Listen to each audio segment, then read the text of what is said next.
Oi, pessoal, sejam bem-vindos a mais um episódio do Pode Contar. Hoje com caras novas aqui na apresentação. Eu me chamo Alice e junto com meu colega Gabriel vamos dar início a mais um episódio. Bom, pessoal, eu me chamo Gabriel Lopes e hoje a gente vai falar de um tema que mexe com a cabeça e com o bolso de muita gente, sobre psicologia financeira. Hoje a gente tem a honra de estar com um convidado aqui de peso, o professor Celso Santana. Ele é psicólogo financeiro, pesquisador e professor. Seja muito bem-vindo, professor. Obrigado, agradeço a todos os professores, os alunos pelo convite, uma satisfação estar aqui essa noite. E além de a gente estar com as nossas queridas professoras Tícia Sampaio e a professora Graciane Passos. Bom, a gente vai começar aqui o desenvolvimento das perguntas, já logo para o professor Celso. Professor, afinal, o que é a psicologia financeira e como ela se diferencia da educação financeira tradicional? Tá, vamos lá então. Psicologia financeira é o ramo dentro da psicologia que estuda justamente como que a gente se relaciona emocionalmente, psicologicamente com a decisão financeira. Então, assim, a distinção é muito simples porque é como se fosse a técnica toda do planejamento financeiro. O planejamento financeiro ele vai vir aqui com planilhas, explicando quais são os produtos financeiros, como que você tem que fazer para ajustar a receita, a despesa. Então, é como se fosse o que você tem para fazer. Então, a pessoa que desconhece, ela vai entender assim, olha, o básico para organizar financeiramente e tomar melhores decisões está aqui. Agora, como que eu faço isso? E aí que a psicologia financeira vem. A ideia é a gente dar suporte para a pessoa entender como que essa relação dela está sendo com todas essas ferramentas, com a relação dela com o dinheiro, com a história de vida, com o momento que ela está vivendo, e ela conseguir, de fato, entrar, chegar, pegar o que o planejador financeiro vai colocar para ela e ela seguir. Então, o mais difícil para a gente não é saber o que fazer, é conseguir realmente entregar. Então, a técnica uma e a outra é o como que faz. A psicologia financeira é justamente para um ramo dentro da psicologia que lida mais voltado para a parte tanto de mercado financeiro, decisões do dia a dia também. Né? Não só que eu faço bastante, né, que é trabalhar com o mercado financeiro, mas também com pessoas que precisam desenvolver o mínimo e conseguir levar, às vezes, com pequenas mudanças, tendo melhores resultados com as decisões, com a vida financeira dela, que no final das contas a gente quer, né, conseguir sobrar um pouquinho mais no final do mês, conseguir fazer com que isso renda e ter uma perspectiva de futuro. Para isso a gente não pode sucumbir à impulsividade, consumismo exacerbado, né, algumas coisas que a gente ainda vai falar aqui hoje. Então, trata-se de ter decisões corretas, né? Mais assertivas. É se entender, né, autoconhecimento, você entender um pouco melhor sobre você e conseguir com isso ter decisões financeiras, decisões econômicas melhores, né? Não só saber o que precisa ser feito, mas conseguir fazer. Então, a psicologia financeira é justamente para trabalhar esses pontos. É como se fosse, se a gente fosse pensar nos níveis de planejamento, a gente entrasse aí num planejamento operacional, vindo para, como é que eu vou dizer, tem todo um plano, eu quero alcançar metas. Eu sei tudo.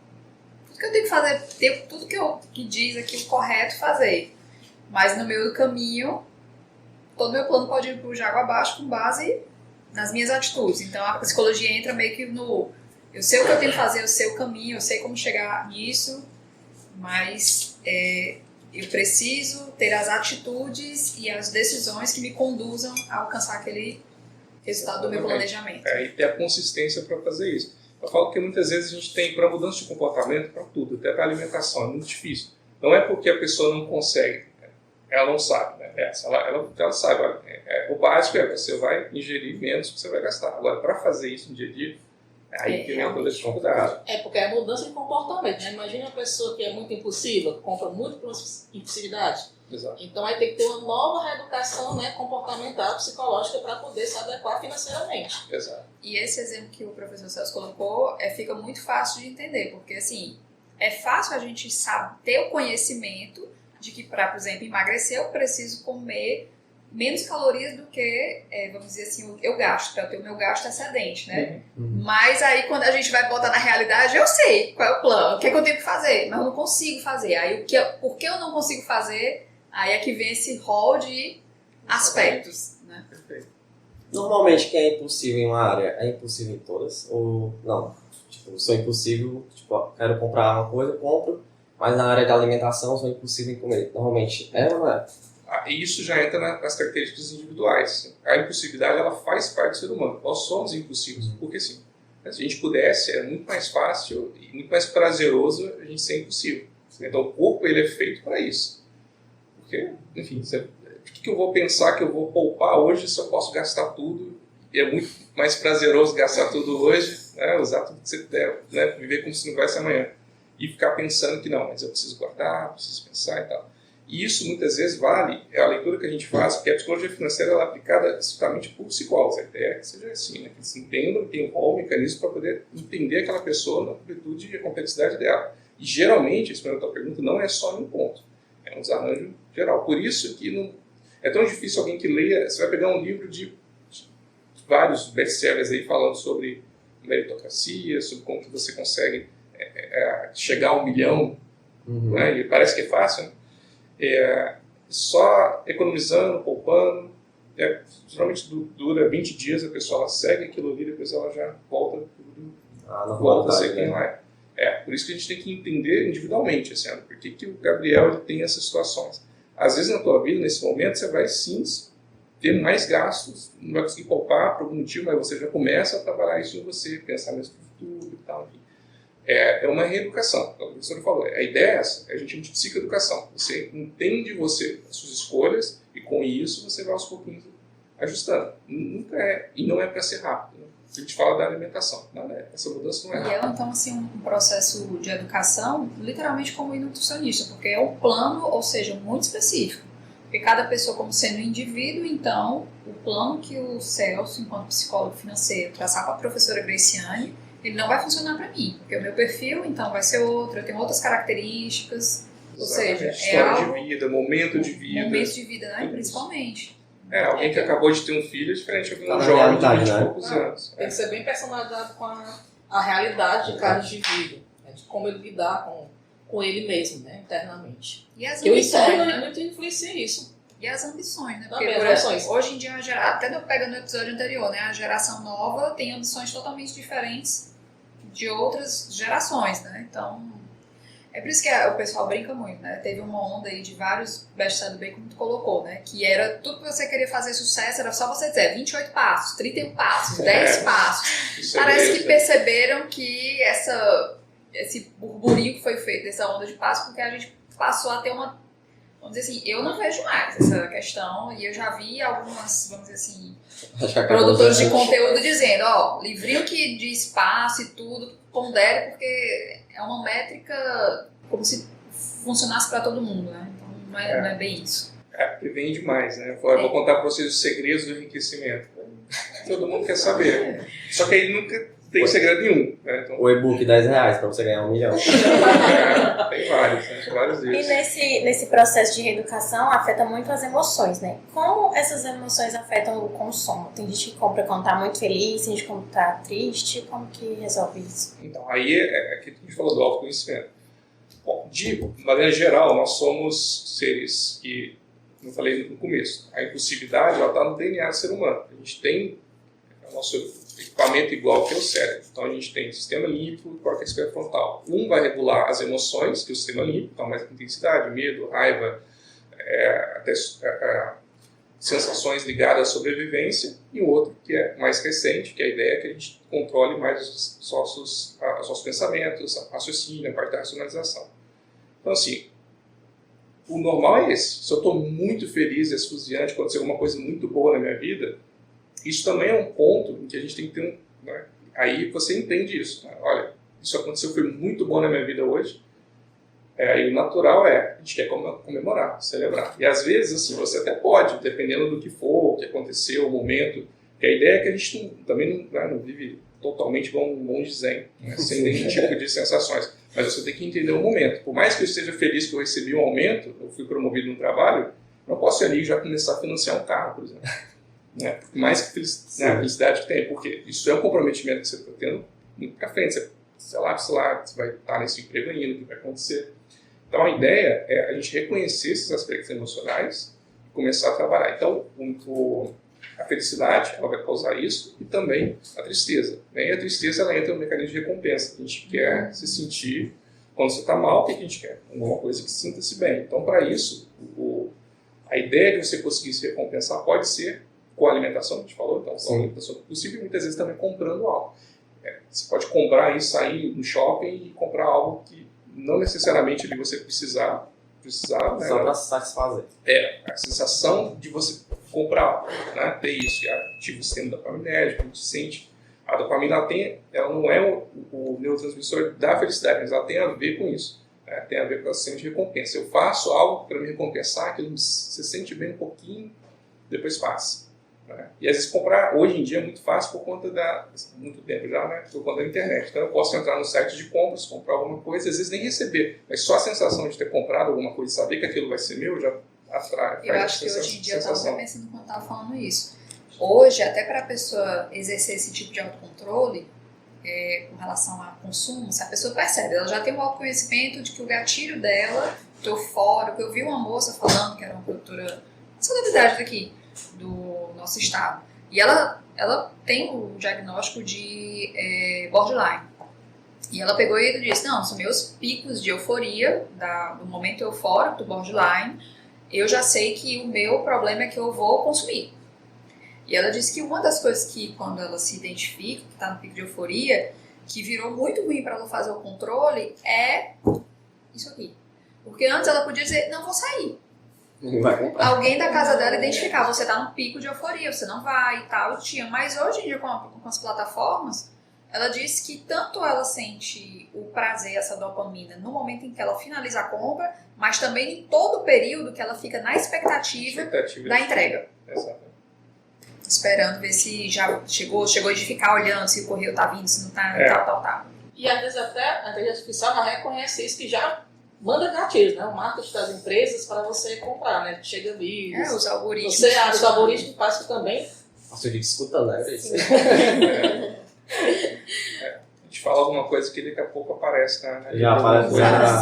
Outra coisa, a questão do sexo influencia. O homem é mais focado e a mulher é mais impulsiva na questão financeira? Principalmente na questão dos gastos? Não que eu já tenha visto um estudo mostrando necessariamente assim. Tem alguns estudos que mostram dentro do mercado financeiro que os homens tomam decisões piores que as mulheres. Peraí, gente, eu também volta aí, vamos falar. Como é, professor? Sobre o mercado financeiro. Ele está falando aqui com base em estudos que ele viu, não são vozes da cabeça do professor Sérgio. Então ele viu isso em algum estudo, pesquisas, já abordando sugestões, não vamos aqui dizer que são pragmáticas, sugestões de que... Exato. Se não me engano, o estudo chama Boys Will Be Boys, uma coisa assim, né? Que é um estudo que fez essa diferenciação entre gênero, mostrando que os homens eles são, sim, mais impulsivos quando lidando com o mercado de ações sul-americano, norte-americano, nos Estados Unidos, mostrando isso, que as mulheres tendem a ser mais conservadoras e tomar decisões mais prudentes. Menos voláteis. Elas analisam mais, né? A gente tem um fator dentro do mercado financeiro que chama efeito de exposição, que é uma tendência natural do ser humano que quando você tem aí falando do mercado financeiro, quando a gente tem uma valorização de um ativo, a gente tende a vender ele logo. Você comprou o básico aqui nosso, uma ação de Petrobras, ou um lote padrão, que seja. E aí ele se valorizou ali às vezes 2%, 3%. Isso já gera na gente uma certa euforia, estou ganhando e tal, legal. E para você ter aquele lucro, você precisa, né, se você comprou, você tem que vender, se você vendeu, você tem que comprar. Isso faz com que a gente tome essa decisão. Às vezes o seu plano, o seu estudo, seja fundamentalista, técnico, foi para que isso houvesse uma valorização de 10%, 15%. Só que ele deu 2%, 3%, você já vende. Mas quando começa a ver ao contrário, a gente tende a segurar mais. Então, assim, ainda que você fale assim, se cair 5% aqui, eu já vou vender. Não faz mais sentido, pelo meu estudo, pelo meu fundamento, pelo que eu analisei, eu ficar com essa ação. Aí cai 5%, aí cai 6%, cai 7%, chega uma hora que fala assim, quer saber? Deixa lá, vira herança, né? Meus netos depois vendem isso.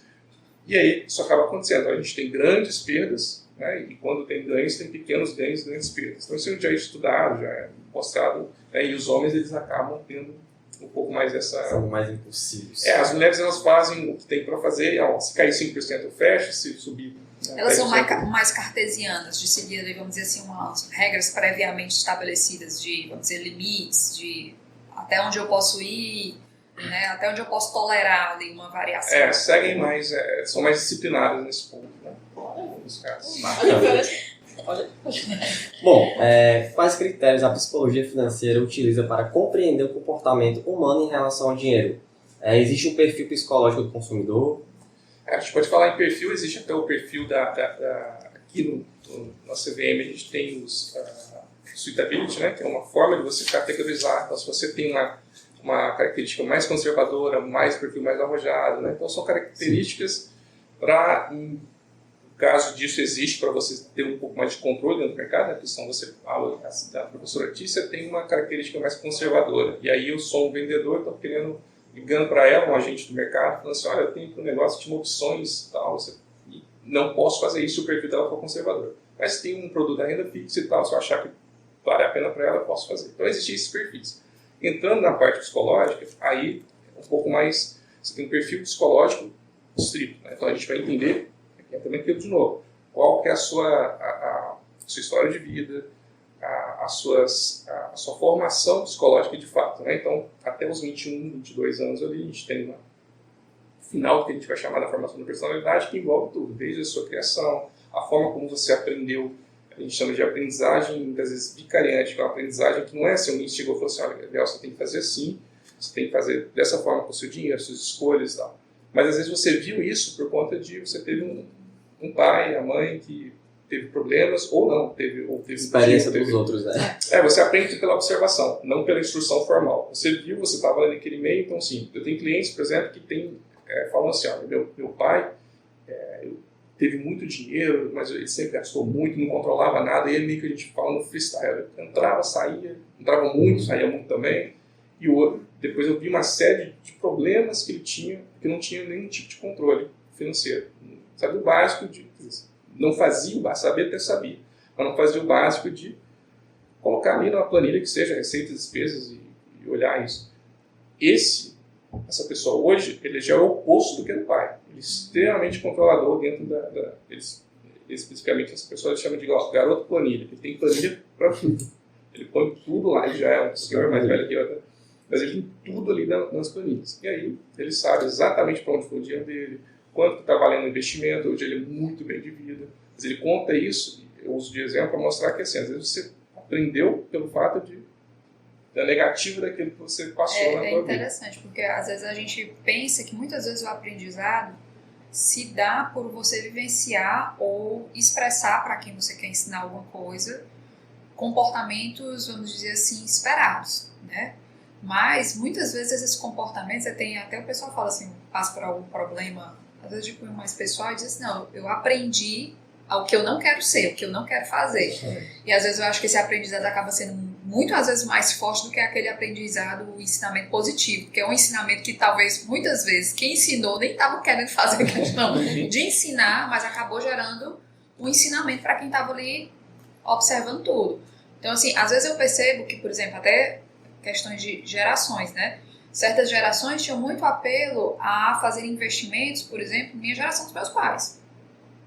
Sobrava algum dinheiro, o primeiro pensamento não era, ai meu Deus, vou me autopresenciar, que a gente usa muito o termo, né? Eu mereço, eu posso, né? A minha blusinha, né? A blusinha. Mas na geração, por exemplo, dos meus pais, existia muito a questão daquele recurso que sobrava e era muito para imobilizá-lo.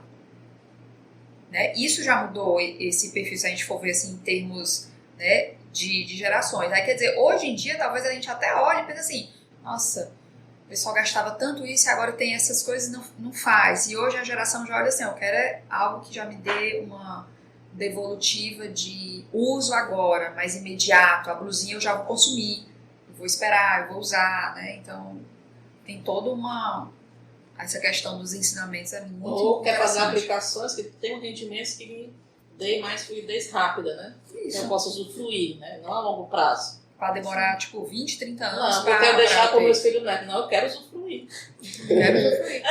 Senão você pensa. Não, e entra muito nessa questão, que às vezes o pessoal fica falando, né? Eu vejo muito quando tu começou a falar ali, às vezes a gente vê, o pessoal se comunica muito, traz muita verdade nas formas dos names, daquelas historinhas. Mas a verdade é porque a gente vê e a gente faz isso. Eu faço isso. Que eu passo, chego ali o dia, cheguei, vi aquele dinheirinho sobrando. Aí muitas vezes eu fico assim, poxa, trabalhei o mês todinho, danado. Só que eu posso comprar uma coisinha pra mim, me auto-presentear, tem que dar sentido a alguma coisa. Não pode ser só pagar as contas e ficar feliz porque ficou no 0 a 0, né? Eu acho que tem muito a ver com essa balança, né? Talvez você nunca vai conseguir cumprir todo o teu planejamento, né? Uhum. Mas talvez assim também é não se distanciar tanto dele, né? Então não ficar tão longe do que estava previsto inicialmente. É por isso que não pode, tem que ter uma flexibilidade nisso. Assim. Você não pode ser totalmente todo centavo que eu ganhar e tudo vai ser para investir em alguma coisa. Né? Você tem que ter um equilíbrio, senão fica. Aí entra de novo que eu falei, não vai nem 20 dias. Já, quer saber? Passa muito tempo assim, focado, aí chega um momento que você desfoca, aí passa 30 desfocado. Sai do eixo. Então tem que ser uma coisa bem equilibrada, né? Equilibrada. E Nem às ser vezes- rígido demais, nem ser... E às vezes é um episódio, você tá indo bem ali, não é uma coisa proposital. Você pode ter uma notícia, um falecimento na família, e aquilo te desorganiza de um jeito que você... Sim. Aí eu acho que também vai muito a questão desse processo que a gente tem que se permitir da autoavaliação, mas não para culpa. E pensar, poxa, eu me desorganizei. Mas eu me desorganizei porque eu tive motivo, eu fui motivado, não foi algo que foi da minha indisciplina. Algo me conduziu, eu acho que... Perfeito. Porque senão a gente entra num processo também, eu acho, de culpa e a gente não quer voltar. Exato. É essa discussão que eu sempre faço com os clientes. Uma coisa é a culpa, outra é a responsabilidade. Você foi responsável pelas suas decisões. Não necessariamente a culpa ela vem associada com a emoção negativa, tristeza, fica mal, você fica remoendo aquilo, não necessariamente vai mudar a tua realidade.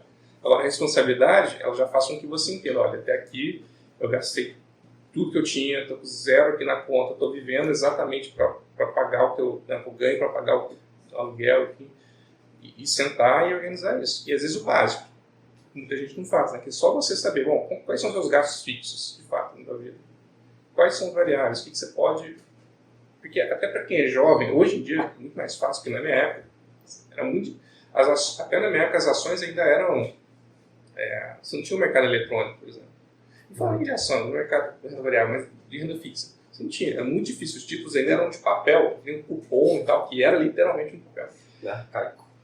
Aí hoje você consegue fazer isso, o próprio Tesouro consegue fazer, você entra, tem produtos, a linguagem eles adaptaram muito bem, o Banco Central faz meme, faz no Instagram, eles mostram como, eles explicam até a taxação, tudo isso de uma forma mais simples. Mas vocês hoje, principalmente os jovens aí, vocês conseguem sentir o pertencimento, porque antes ele investia para rico, né? Isso tem muito dinheiro e tal. Mas conseguem fazer parte disso, sentir, ter essa sensação de pertença, que é diferente do que vocês estão estudando, por exemplo, vocês estão estudando, sei lá, mercado de capitais, aqui na faculdade, estão lendo, mas se você participar disso, na hora que o professor falar, porque isso, a gente tem essa situação, esse produto, eu estou lá, estou investido nesse papel, vi que aconteceu isso, realmente, essa questão econômica influenciou aqui, caiu tantos por cento. Esse já é um sentimento que vocês têm a tendência a querer aumentar, melhorar. Então, a ideia da educação financeira, para mim, principalmente o pessoal jovem, é entender isso. E aí você dá mais valor. Você vai trocar seu telefone, vou trocar aqui um modelo, está funcionando, está bem, está tudo dando certo, mas aquele outro lá é mais sonho, mais legal, a câmera mais legal, mas precisa. Porque às vezes aquilo é para um sentimento de pertença do grupo, mas todo mundo tem um legal. E quando a gente consegue quebrar isso, você não se importar com isso e começar a olhar para você um pouco mais para frente, eu sempre faço esses exemplos assim, pensa você daqui a 5 anos, de forma realística, né? 5 anos eu estou milionário e tal. Pode ser, né? Mas não é, praticamente não vai acontecer. Ele fala no plural, não é milionário. Muito forte. Mas pode ser, mas assim, beleza, isso não acontecer, entra naquilo. Né? Como é que você realisticamente pode estar? E aí você já começa a levar isso para frente. Né? Porque pensando aqui há mais tempo, 15, 20 anos. Isso faz uma diferença muito grande quando chega, principalmente na época que vocês vão ter filho, aí vocês vão pensar ou não, mas não vi logo aquele baque, né? Não vi um baque tão grande às vezes, né? Agora é interessante, só para não ficar tão... Assim, a questão desses perfis, até eu brinco com os alunos quando a gente está na disciplina de análise das demonstrações. Hoje em dia, a gente pode ter hoje alunos que naquelas caixinhas que são oferecidas desses bancos digitais, eles podem ser felizes proprietários, acionistas de 0,0000000 propriedade de uma empresa, né? E isso traz já a necessidade de conhecer essas movimentações. E aí, voltando à pergunta inicial, hoje em dia, com relação a esses produtos que são ofertados, tem esses perfis, né? O conservador, o aversão ao risco e o arrojado, né? Esses perfis... O agressivo ainda no final, ainda tem mais um, que é como se fosse mais Celso, tu pode falar só um pouquinho mais ou menos assim, o que é que seria cada um desses perfis? Porque eles são assim para evitar, por exemplo, que um jovem seja, como bem tu colocou, né, colocado cheio de produtos que não atendem ao que ele quer. E como é que está isso? É uma regulamentação que hoje tem? Que tem Hoje existe uma regulamentação, que é o API, né, o Suitability, que é toda vez que você vai entrar em qualquer corretora, que aí você vai ter acesso a esses produtos, você tem que fazer por lei, né? Você tem que passar por regulamentação, você tem que passar por essas perguntas. Então, uma série de perguntas que vão dizendo para você em situações, quando que você precisa do dinheiro e qualquer uma outras situações da vida que você vai. A ideia é que seja o máximo sincero possível, ele vai te dar um perfil. Se você, por exemplo, está num perfil agressivo, você pode fazer operações de day trading, que são diárias. Você pode comprar e vender ações, mercado futuro, mercado de opções, um dia. O que não é indicado para ninguém que está começando. Se quiser, ser só para realmente quem já tem mais avançado, já tem mais tempo e tal. Mas você... eu tenho muito medo disso, eu não estou procurando ganhos altos, porque eu sei que isso, quanto maior a possibilidade de retorno, maior o risco. Então, assim, eu quero o risco menor, não quero você pode ter a possibilidade de perder tudo, realmente isso existe. Mas não quero. Então, você vai estar lá no perfil, por exemplo, conservador. E ali, você vai ter um hall de produtos que vão estar alinhados com esse seu perfil. Que é um perfil psicológico, não deixa de ser, né? A sua expressão ali de como que você se sente em relação ao risco. E a sua relação com o dinheiro. A gente tem muito medo, até muita gente hoje está na poupança, né? Por mais que se fale da questão do risco do retorno negativo e tal, as pessoas não entendem, mas eu ponho 100, no final de tanto eu tenho 101, 102, mas às vezes a inflação não vai cobrir isso, então você perdeu o dinheiro. Mas tem muito medo, então você vai estar no perfil, com certeza a pessoa estará no perfil como conservador. E ali vai ter renda fixa, vai ter papéis do tesouro brasileiro, que assim, risco existe, sempre existe, mas ele o Brasil tem que quebrar realmente para acontecer uma coisa você perder. Hoje você tem um fundo garantidor de crédito, então para vários desses produtos de renda fixa, se não me engano até R$250 mil, você está protegido, né, assim, por CPF, né, então você está protegido ali. Então, são formas que você tem de se sentir mais tranquilo em colocar o pé e começar a fazer os investimentos devagarzinho. Agora, realmente, se a pessoa... Aí eu tenho uma parte da renda fixa, beleza, eu quero um pouco de variável, aí você vai fazer o que se fala, alocação de carteira. Tem algumas coisas. Aí vai ter alguém para te assessorar, geralmente nas mais simples que sejam as corretoras digitais, vai ter alguém para te assessorar. Mas a ideia é que sempre seja dentro do seu perfil, porque senão entra naquilo. O que a gente quer? Ganhar dinheiro. Quero ganhar o máximo possível. Aí vem essas loucuras. Eu tenho um investimento que vai pagar 5% ao mês.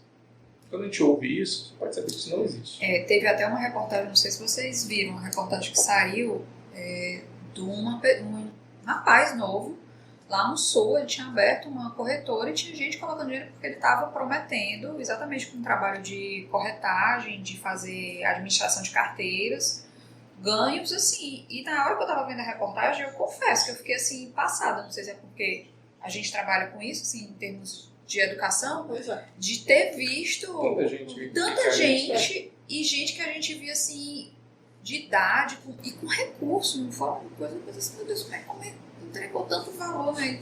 Uma pessoa, na mesma instituição financeira. Né? E quando ele falou, eu até me lembrei de quando era mais jovem. Parece assim. Há um pouco tempo atrás, eu realmente respondi, né? Preenchi toda a minha parte comportamental. E meu primeiro perfil, lógico, como eu estava iniciando, foi conservador. Aí ele me deu exatamente esses papéis, né? Para poder investir. Mas eu não fiquei apenas, depois eu fui para o segundo passo. Agora vou ser mista, né? Vou ter um perfil, metade conservador, metade vou tentar. Interessante que a gente também não vai ser somente aquele perfil, né? Então, dentro do que você vai se modificando, o seu comportamento, ele se sai dos perfis, né? Vai e tem essa possibilidade, por exemplo assim, a professora Graciane fez uma perfilação numa época. Mas depois... Aí, por exemplo, ela tem como fazer de novo, utilizar para atualizar o que o sistema entende do perfil dela. Ela saiu do conservador e agora ela está no moderado. Ela vai passar de novo. Ela vai pedir isso, ela vai passar de novo pelos questionamentos lá, e se ela pontuar de uma forma diferente, isso muda. Mas, e também periodicamente isso você é obrigado a fazer.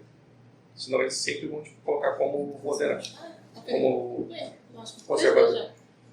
Sempre vai pedindo para fazer. É uma forma que a CVM tem. Eu até me lembrei porque eu mudei de perfil, mas é porque eu me lembrei que eu também mudei comportamentos em determinados períodos.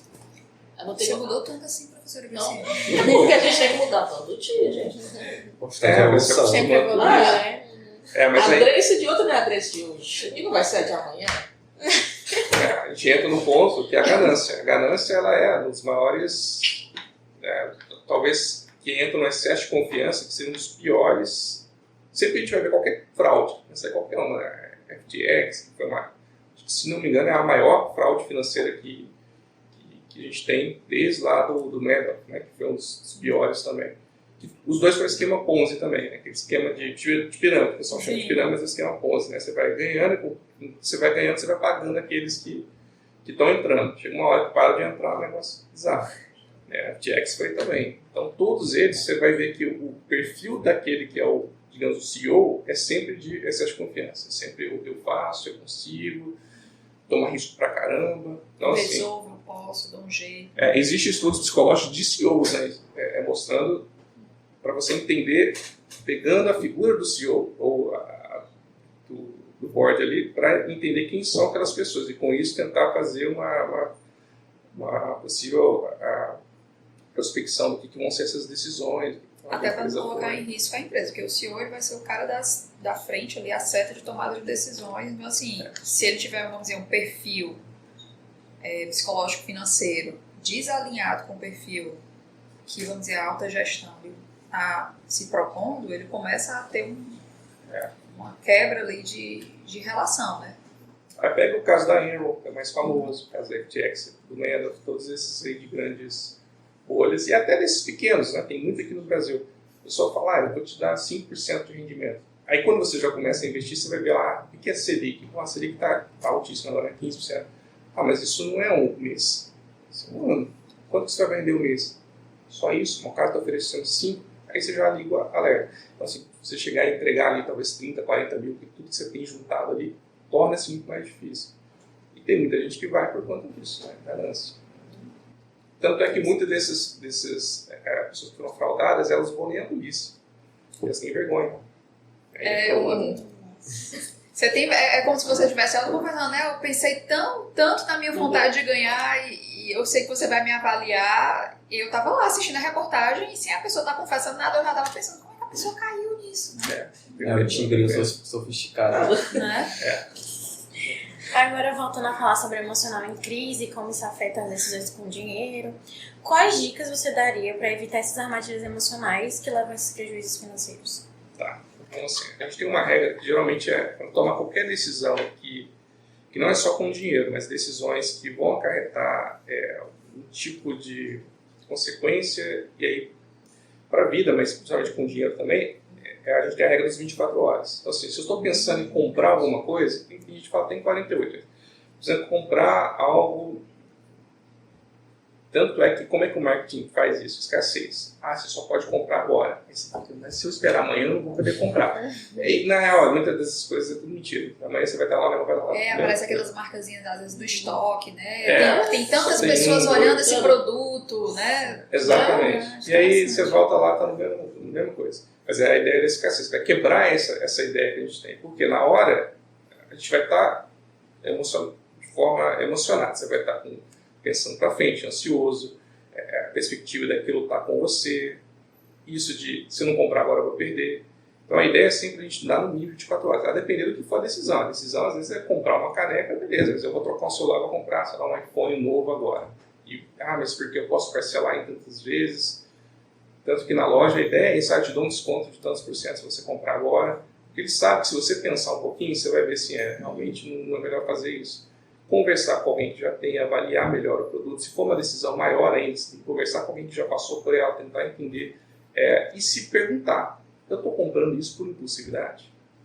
A pergunta mais básica é, isso é um investimento ou é um gasto? E você difere isso assim, investimento é que se eu comprar, por exemplo, um telefone que eu preciso trabalhar, eu estou trabalhando preciso gravar um podcast, fazer umas fotos, meu telefone não tem nada disso. Você trocar dentro daquilo que vai te atender, talvez esse ponto seja investimento. Agora, pode ser um gasto, eu quero trocar por um modelo melhor que é mais rápido. Isso é um gasto. Você tem que fazer isso. Tudo isso a gente vai fazendo essas avaliações. 24 horas, no mínimo, para tomar qualquer decisão. Aí você passa essa crise, como eu falei, o seu córtex pré-frontal volta a ser o que está mandando em você, você segue. E, no geral, perceber esses pensamentos, perceber o que você pode melhorar, entendendo melhor seus comportamentos, que entra isso do autoconhecimento. E aí você vai tomar decisões aí melhores. Bom, uma coisa que eu já tenho sobre meu autoconhecimento. Não vou ao supermercado de jeito nenhum. Concordo. Exatamente. A regra básica, eu presenciei isso várias vezes. Até às vezes eu falo, você tá com fome, não adianta do supermercado. Eu vou com uma voracidade pensando que eu vou consumir tudo aquilo quando eu chegar em casa. Mas não vou. Então, assim, eu vejo a pipoca, eu tô com vontade de pipoca. Eu vejo a lasanha. Será que eu quero lasanha? Eu vejo meu carrinho tá cheio de produtos de consumo rápido. E que, tipo, que na realidade, mesmo pra saciar a minha fome, eu vou comer um daqueles e não os 10. Por isso que eu aprendi com a mamãe. Primeiro, não ir com fome. Segundo, vá com a sua listinha. Pra Para não sair do planejamento. Porque Aí, provavelmente, quando eu não levo a listinha, destrói essa grande. porque aí o que a gente começa a rodar o supermercado, aí a gente vê assim, será que sim? Será que sim, né? E vai botando no carrinho, então... Isso entra também, você não ter cartão de crédito, dá umas dicas básicas, assim, você tem cartão de crédito cadastrado em nada que você normalmente não precise, eu estou pagando uma assinatura de uma TV e tal, é recorrente, ok. Mas plataformas como a Amazon, Mercado Livre, tirar total isso. Se você precisar comprar alguma coisa, você vai ter que entrar lá, se for cartão de crédito, você vai ter que digitar todos os números e colocar, e nunca salvar. E tem umas que colocam até lá do ladinho, assim, compre com um clique. Eu já caí numa dessa da Amazon, não tinha entendido esse negócio, né? O professor aqui não é Zen, não é alfa, né? Eu vi lá, compre com um clique, eu cliquei. Já comprou. Eu cliquei. Aí depois eu percebi, meu Deus, a coisa foi feia. Eu já caí numa dessas. Pois é, tem que deixar o máximo de barreira para que você tenha um pouco mais de consciência. Será que você realmente precisa daquilo? Se você deixar lá no cartão de crédito, você vai, quer saber, compra. Então são pequenas coisas que na verdade fazem muita diferença depois no final do mês. E você vai se treinando isso, a entender, colocar uma barreira na frente. Realmente isso para mim é um gasto ou é um investimento? Eu estou comprando porque eu quero, porque eu preciso. Ainda assim, às vezes você vai, né, do pé lá e vai fazer, mas vai segurar muito.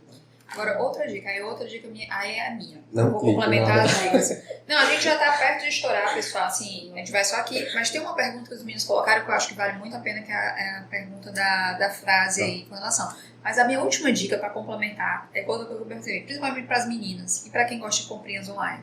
Gente, eu desenvolvi uma técnica. Eu coloco tudo no carrinho. E eu nunca finalizo o carrinho. Mas só eu colocar no carrinho, eu fico com uma sensação boa. Aí eu vou colocando no carrinho. Pronto, não compro nada, mas o meu carrinho tá sempre lotado. Então isso funciona pra mim. E aí eu não compro, não finalizo, mas eu tive toda a sensação de escolha, de gastar o tempo lá, mas eu não finalizo. Então pra mim, colocar no carrinho me ajudou muito. Já me sacia e ajudou muito com relação a não sucumbir a gastos fáceis hoje com essas plataformas que a gente pode ter no celular. Foi bom. Então deixa a gente falar aqui sobre a frase do livro de Psicologia Financeira de Morgan Housel. Assim fala, Tícia? Não, é professor que vai saber. Professor. Morgan, como é? Housel. Ele fala assim, o ativo mais valioso que você pode ter é não precisar impressionar ninguém. Isso faz sentido? Eu acho que tem até uma passagem do livro dele, que aqui no Brasil a Psicologia Financeira, eu sempre faço disclaimer, mas o livro chama Psicologia do Dinheiro, o original. É porque já existe de um outro psicólogo aqui, chamado Psicologia, acho que é a Psicologia do Dinheiro, que é do Dan Ariely, e acho que quando for traduzir para não ficar igual, colocar Psicologia Financeira. Mas o livro dele tem uma passagem que ele fala isso, que ele viu duas pessoas conversando e uma está dizendo para a outra assim, eu tenho tanto disso, eu tenho, falando de bens, né, eu tenho tanto de dinheiro, propriedades e tal, e o outro também tem dinheiro, vai vira para ele e fala o seguinte, olha, mas eu tenho uma coisa que você não tem. Tá bom, tá achando que é bens também? O suficiente. Se eu tenho o suficiente, para mim o que eu tenho, que não é pouco, para mim é o suficiente, você parece que cada vez quer mais. Então quando a gente encontra esse, na verdade encontra-se, né, que você esbarrou nele, você está procurando entender o seu mundo, se o que para você é o suficiente, você acaba de você querer comprar um carro porque teu vizinho, alguém tem e tal, assim, cara, o que eu tenho tá ótimo, tá perfeito, então é meio que libertador, isso para você conseguir projetar para frente o que você vai ter de lucro com isso, né, poupança, que entra os juros compostos, a sensação de você saber que pode dar tudo errado hoje, você tem mais 2 anos pago da tua vida, e tudo isso é muito melhor do que você ter um carro melhor e estar com 5 anos de prestação para Você tem sem ter. no momento. Agora, pra gente encerrar, quais livros ou canais você recomenda para quem quiser se aprofundar nesse assunto? Para aprofundar mais nessa área da decisão econômica, o que são as finanças comportamentais e tal, tem um livro do Daniel Kahneman, recentemente falecido, que é o Rápido e Devagar, Duas Formas de Pensar. Ele ganhou o Nobel, porque quando a gente fala de vieses, que a gente entrou aqui, né, mas vieses, heurísticas, ele é um psicólogo, né, ganhou o Prêmio Nobel de Economia, com o colega dele, o Amos Tversky, que não ganhou o Nobel, porque já tinha falecido à época, mas o trabalho dos dois, lá em 1970, nos Estados Unidos, eles publicaram os primeiros trabalhos que hoje embasam tudo isso, até porque a gente está discutindo finanças comportamentais. Então o livro dele é bem legal, vocês lerem. Tem o canal da CVM, que chama Penso Logo em Misto, que ele é voltado para isso, para finanças comportamentais, uma linguagem fácil de você ler e entender. Então, e por fim tem um canal de uma moça que eu acho que ela explica muito bem de forma leve, para quem é mais jovem entender, que chama Nath Finanças. Ela explica de uma forma muito didática, então assim, para quem quer começar, quem quer pegar um livro logo de cara com um calhamaço desse, ler, vai entender um pouquinho mais de finanças, de finanças gerais, né, finanças pessoais. Eu sempre indico o canal dela. E também tem o teu canal, né, professor? Tem o meu canal. É porque o meu ele já é mais voltado para quem opera no mercado financeiro, não é tanto de educação financeira. Mas eu falo de emoções, está mais voltado para quem está no mercado financeiro atuando, né, que é na Psicologia Financeira, o site psicologiafinanceira.com, sem BR. Notou, né, pessoal, aí? E a Psicologia Financeira tanto no Instagram quanto no YouTube também tem bastante conteúdo. Então, pessoal, agora a gente vai para a parte final, né, o encerramento. A gente queria agradecer ao professor pela presença, pela conversa rica e cheia de informações muito relevantes. Eu vou passar agora a palavra para as professoras fazerem os agradecimentos finais. Gente, primeiramente quero agradecer ao professor Celso de trazer todo esse conhecimento e todas essas ideias para a gente de como a gente pode trabalhar o nosso comportamento perante as finanças, ao dinheiro. Então, você pode sair do seu eixo sim, um pouquinho, mas sempre tenha um objetivo em mente. Lógico que vai ser maleável, mas tenha objetivos, né? E tentem se autoconhecer. Acho que as palavras-chave hoje que eu adorei foi autoconhecimento e suficiente. Eu adorei o suficiente foi muito interessante. Para mim foi a cereja do bolo. Então, assim, aproveitem, né, nesse nosso podcast, acesse o nosso link, então curta a nossa página do YouTube, tá? A gente também vai colocar os links, né, que o professor sugeriu nos livros, tá? Não se preocupe se estiver perdido, mas a gente vai colocar e espero que você venha mais vezes nos presentear com todo esse conhecimento no arcabouço. Celso, muitíssimo obrigado pela tua presença, aceitar o nosso convite. Gente, eu acho que aqui a temática, como a professora Graciane falou, é muito enriquecedora, ajuda demais e principalmente a questão do autoconhecimento para você compreender o que é que vai ser suficiente, né? O suficiente do outro não vai ser para você, né? Então, assim, talvez se você se aprofundar nesse autoconhecimento, você ache aquilo que vai lhe servir como autossuficiente e isso te tire de várias enrascadas. Então, assim, autoconhecimento, procurar o que é esse suficiente para você, evitar essas pegadinhas, essa técnica que o professor colocou aqui das 24 horas para realmente você tomar uma decisão aí de investimento, de gasto, né? E até saber se aquilo é um gasto, se isso é um investimento. Achei super legal, principalmente porque o professor colocou termos que a gente, vamos dizer assim, a gente bate muito no começo dos alunos, principalmente na disciplina de custos, fazendo a diferenciação, e a gente vê como diferenciar esses conceitos, não usá-los de forma sinônima, são importantes. Porque vai dar essa noção de para que me serve isso, né? Então, assim, se apeguem a conceitos, a fase de construção é muito importante se apegar a conceitos. E no mais é isso, pessoal. Então, aproveitando, né? O que a gente tem que fazer agora? Se inscrever no canal. Se inscrever, liga o seguir no sininho, Instagram. tá? Segue a gente no Instagram, a gente tem um canal do nosso projeto de extensão, que conta além do podcast. Olha, o sininho já tá tocando. Ativa o sininho para quando a gente tiver novidades, você receber notificação. Se inscreve tanto no canal do YouTube como lá no nosso canal do Instagram, que a gente vai ficar colocando lá chamadas nos dois. E vai ter sempre conteúdo assim produzido para tentar trazer o que está acontecendo aí no mundo afora e conectar os alunos de uma forma leve, suave. Sim. Agradecer a participação dos meninos, das nossas caras novas aqui, Lícia e Gabriel. Lopes. Gabriel Lopes, porque a gente tem outro Gabriel aqui, tem os bastidores, o pessoal aqui da equipe técnica. Muito obrigado a vocês. E é isso, pessoal.